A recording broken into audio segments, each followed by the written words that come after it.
Hi everyone, my name is Jaron Carson, but you just have to call me Jay. Simple. But hari ini gue akan ngomongin soal diet buat pertama kalinya karena gue belum pernah ngomongin atau bahas soal tentang diet karena gue bukan expertnya. Nah kali ini gue pengen ngajak teman gue ada Aiman Alatas atau Dr. Ai. Welcome to YouTube channel.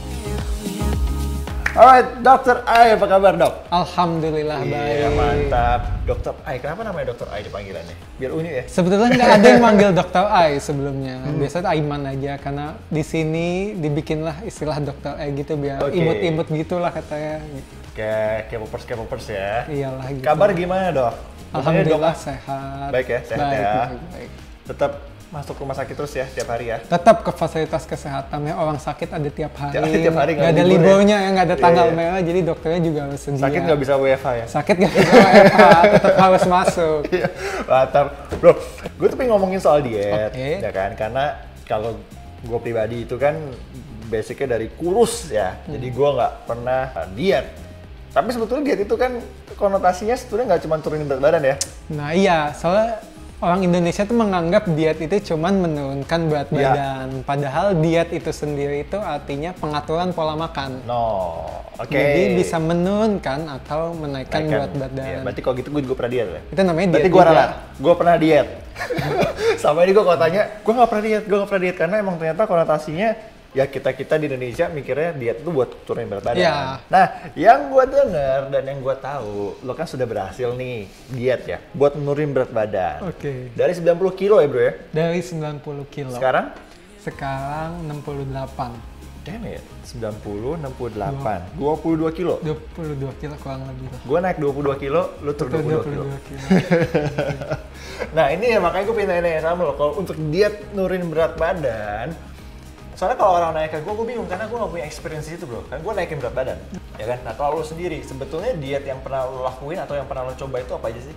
Oke, jadi dulu gue tuh 90 kilo pas gue SMA.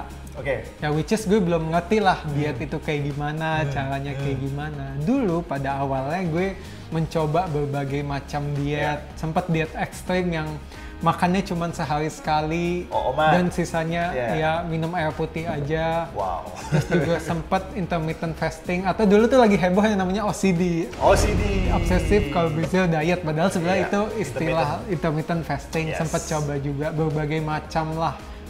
Nah, pada awalnya tuh untuk cepat drastis dari 90 gue sempat ke 70-an lah sampai gue lulus kuliah. Kira-kira beberapa bulan aja, cepat banget 2 bulan 3 bulan tuh cepat banget. Menurut aku sih, menurut gue itu terlalu cepat gitu. Terus kemudian stuck, berat badan nggak turun-turun sampai akhirnya masuk ke kuliah. Kuliah di kedokteran belajarlah tuh soal diet yang benar kayak gimana, yang baik kayak gimana. Mulailah itu ya melakukan diet yang baik, turunnya juga di perlahan-lahan sampai kondisi seperti sekarang. Berarti yang lo udah pernah coba tadi ada OMAD ya, one meal a day, intermittent atau OCD. Gue juga pernah vegetarian. Pernah juga vegetarian. Dan guys, pernah keto. Wah itu dia pro dan kontra itu keto. Tapi menurut lo, menurut lo pribadi deh, diet keto tuh gimana? Karena banyak orang kan diet keto gimana? Gue aja nggak tahu diet keto itu apaan.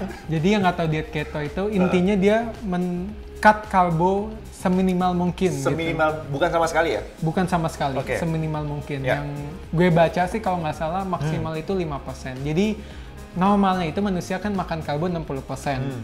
Tapi ini di-cut sampai 5% gitu. Bayangin aja bener-bener. Kalau bisa malah dihindari sama sekali. 5% 1 sendok makan doang?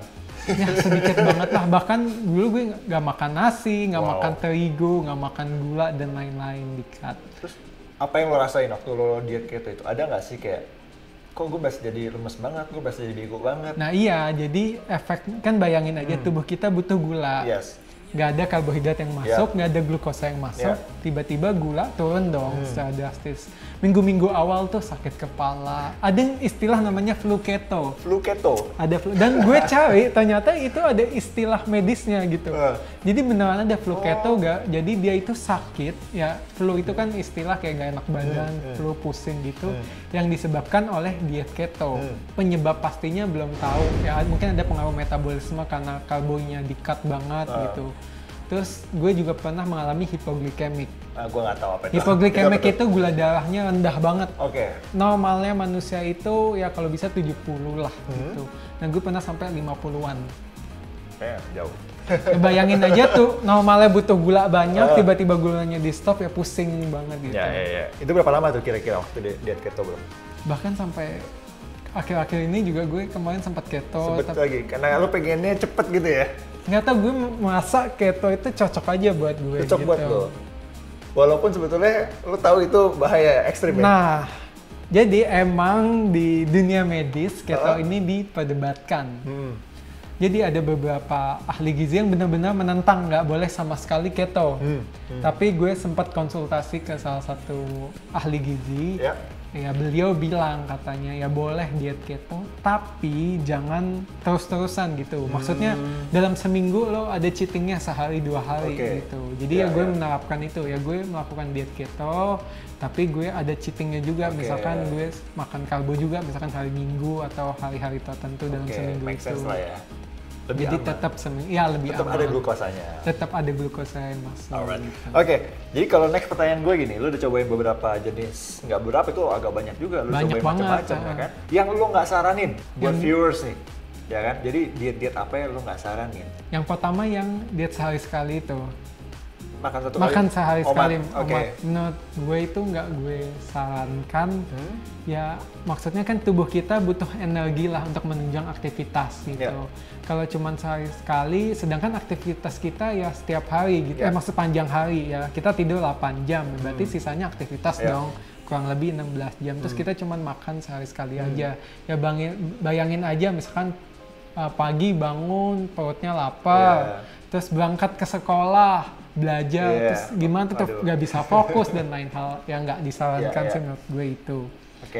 Terus yang lainnya ya keto, gue bukan nggak menyarankan ya, maksud gue kan orang Indonesia kebiasaan makan karbo, kalau nggak makan nasi nggak makan, namanya gitu. Sedangkan nih benar-benar nggak boleh nasi, terigu, mie aja nggak boleh, gula nggak boleh, roti nggak boleh, susu sapi nggak boleh. Itu makanan gue semua itu bro. Susu sapi nggak boleh, jadi maksudnya buat orang Indonesia menurut gue agak susah gitu.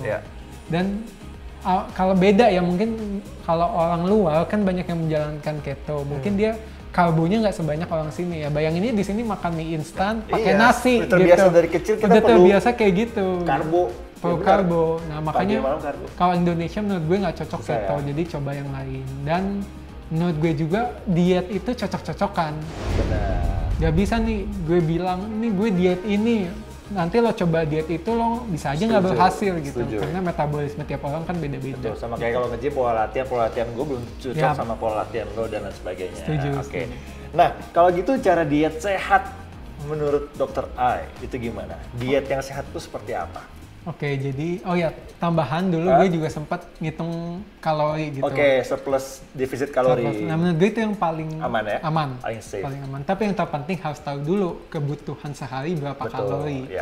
Ya kalau bingung ya bisa Google kalkulator BMR kalkulator Google. Itu banyak banget gitu manfaatkan. Kalau tambah bingung lagi ya tanya aja ahli gizi lah di puskesmas gratis pakai BPJS untuk nanya itu. Jangan DM kita ya, pusing balasnya. Banyak banget soalnya. Oke, menurut lo gimana diet sehat? Yang pertama ya hitung kebutuhan kalori. Itu penting. Terus yang kedua adalah diet apapun itu kalau bisa makronutrien dan mikronutriennya tercukupi gitu. Mungkin diperjelas kali. Jadi makronutrien itu contohnya karbohidrat, protein, lemak gitu. Misalkan kayak gue diet keto ya, karbo di-cut, tapi ada beberapa hari yang gue makan karbo juga gitu. Tetap harus seimbang lah, harus balance, termasuk proteinnya, termasuk lemaknya juga. Yang kedua mikronutriennya. Mikronutrien tuh mineral, vitamin, zat besi dan lain-lain gitu. Ya contohnya untuk diet vegan gitu, ada beberapa kandungan di tumbuhan, ada beberapa kandungan di hewan yang kita nggak bisa temukan di tumbuhan. Contoh?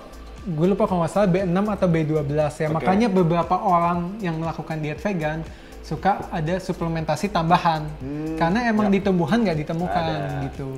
Jadi dulu juga ada istilah 4 sehat 5 sempurna ya. Ada 4 sehat 5 sempurna. Ada daging, ada sayur. Nah, sekarang udah nggak ada. Sekarang nggak ada istilah itu. Nggak ada ya? Nggak ada istilah udah itu. Nggak ada. Nah, makanya juga kan kemarin kalau orang yang nonton Netflix tuh sempat ada dokumenternya soal diet plant-based. Iya, gue tahu tuh. Diet plant-based. Nah, gara-gara nonton film itu, gue sempat diceritain sama temen gue, jadi banyak yang ke dokter gizi, jadinya kekurangan gizi, kekurangan salah satu komponen mineral apa vitamin, gue lupa, ya karena ngikutin dokumenter itu. Padahal plant-based tuh nggak segampang itu. Yang kayak gue bilang, ya ada beberapa zat yang nggak ditemukan di tumbuhan, asal ngikutin aja, nggak research, tiba-tiba dia kekurangan gizi, kekurangan mineral atau vitamin lah, gue nggak tahu detailnya kemana gitu. Nah, makanya research dulu kalau mau melakukan diet, jangan asal ikut teman. Jangan nonton langsung diambil mentah-mentah ya. Ya, betul banget. Gitu bahaya banget. Ya, karena beda-beda tiap orang gitu. Betul. Nah, diet yang baik itu atau yang dikategorikan sehat lah, karena kan diet ekstrim itu kan kita tahu lah dalam waktu hitungan minggu, bahkan hitungan hari itu turunnya bisa drastis, ya kan.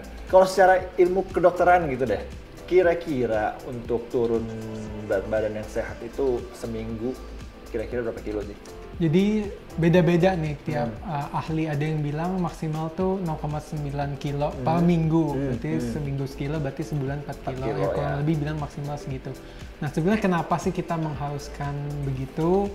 Ya bayangin aja, kan banyak kejadian orang yang gemuk banget, turun terlalu cepat, jadi kulitnya bergloyor. Nah, itu salah satu efek dari diet yang turunnya terlalu cepat gitu.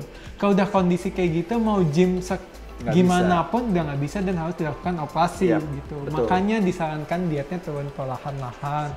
Selain itu gunanya biar tubuh beradaptasi juga. Yes, setuju. Gitu. Kalau nggak tubuh kaget. Makanya banyak kasus perempuan-perempuan ini melakukan diet remaja terus terjadi anemia.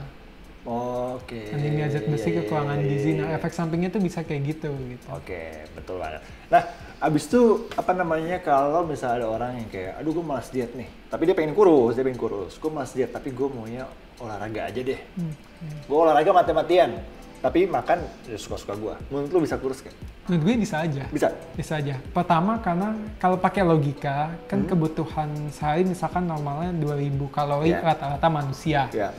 Oke lah, misalkan dia makan normal 2000 kalori, misalkan dia makan olahraga gila-gilaan sampai menghabiskan membakar 2500, secara logika bakal turun juga. Tapi masalahnya kalau gila-gila ini seperti apa? Tapi permasalahannya, bayangin aja kita makan satu gorengan aja itu udah berapa ratus kilokalori. Gak usah deh, burger.